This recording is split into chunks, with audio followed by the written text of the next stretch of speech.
Hello, bachcho. Let's read this question. So this question says AB is a frictionless inclined surface making an angle of 30 degree with the horizontal.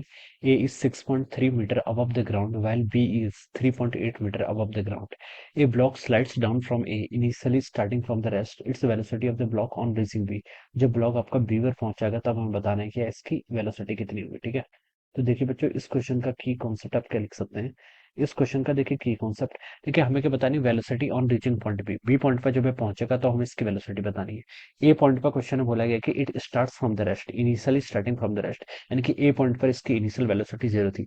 अगर आपको final और initial position पर velocity की value given कर रखी है तो आप ऑलवेज क्या लगाएंगे, वर्क एनर्जी थ्योरम का यूज करेंगे। किसका? वर्क एनर्जी थ्योरम का। ठीक है, वेलोसिटी गिवन है तो इसके मतलब इसको देखते ही सबसे पहले आपके माइंड में क्या स्ट्राइक करना चाहिए, work energy theorem.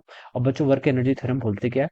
Work energy theorem बोलते हैं कि work done by all the forces किसके इक्वल होता है, आपका चेंज इन काइनेटिक एनर्जी के इक्वल होता है।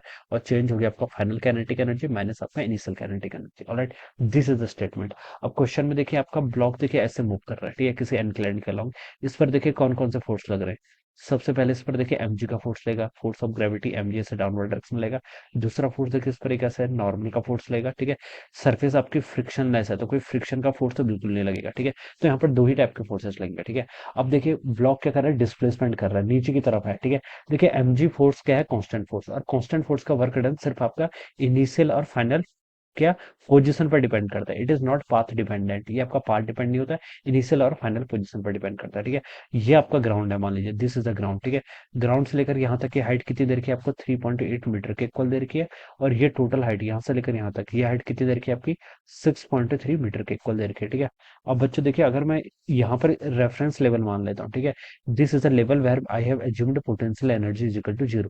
यहाँ पर मैंने पोटेंशियल एनर्जी कितनी मान रखी, जीरो के इक्वल मान रखी। ठीक है, तो देखिए ये वाली हाइट कितनी हो जाएगी, ये वाली हाइट टोटल आपकी 6.3 है, 3.8 है, तो 2.5 मीटर के इक्वल। ठीक है, तो हम बता सकते हैं ये ब्लॉक ने क्या क्या है, 2.5 मीटर के क्या है, अपनी इनिशियल पोजीशन से नीचे आया। ठीक है, यानी कि यहाँ पर हम बता सकते हैं जो वर्क डन आएगा किसका आएगा, देखिए सिर्फ ग्रेविटी का आएगा, mg जो है इसके कारण आपका वर्क डन आएगा। ठीक है, नॉर्मल का वर्क डन नहीं आएगा क्योंकि वेलोसिटी इस डायरेक्शन में, नॉर्मल इस डायरेक्शन में, तो ये एक दूसरे के परपेंडिकुलर है। तो यहाँ पर वर्क डन किसका होगा, सिर्फ ग्रेविटी का। ऑलराइट, तो हम यहाँ पर से लिख सकते हैं, देखिए work done by all the forces, तो यहाँ पर कौन कौन से फोर्सेस है, यहाँ पर सिर्फ आपका ग्रेविटी का फोर्स वर्क डन है। It is equal to change in kinetic energy, final kinetic energy minus initial kinetic energy के इक्वल हो जाएगा। अब ग्रेविटी ने देखिए बच्चों कितना वर्क डन किया है, ग्रेविटी का फोर्स डाउनवर्ड लग रहा है। ठीक है, और डिस्प्लेसमेंट भी देखिए डाउनवर्ड हुआ है, और कितना हुआ है, 2.5 मीटर के इक्वल।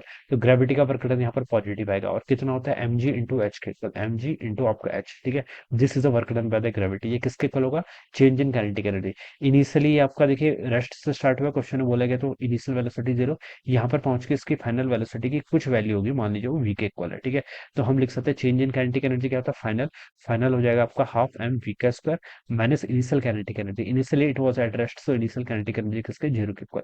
m से आपके यहाँ पर m कैंसिल हो गया। आप यहाँ से लिख सकते हैं v स्क्वायर की वैल्यू कितनी होगी, यहाँ से 2gh के इक्वल होगी, ये वैल्यू हो जाएगी।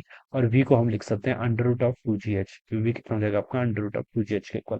वही हमसे पूछ रखा है velocity of the block on reaching B. ठीक है, बस अब आप यहाँ पर वैल्यूज पुट कर लीजिए, अंडर रूट 2gh करेंगे, 2g की वैल्यू देखिए कितनी होती है, जी की वैल्यू आप यहाँ पर से 9.8 फुट कर लीजिए, इनटू आपका हाइट कितना डिफरेंस है, 2.5 के इक्वल, कितना आपका 2.5। तो देखिए इसके यहाँ पर पुट करेंगे, v इक्वल हो जाएगा अंडर रूट ऑफ 2.5 इंटू 2 करेंगे तो कितना 5, 5 इंटू 9.8 करेंगे तो कितना 49, और अंडर रूट 49 होता है 7, तो 7 मीटर पर second. This should be the answer. ठीक है, यानी कि जब ये ब्लॉक क्या करेगा, बी पॉइंट पर रीच कर जाएगा तो उसकी वेलोसिटी 7 मीटर पर सेकंड होनी चाहिए।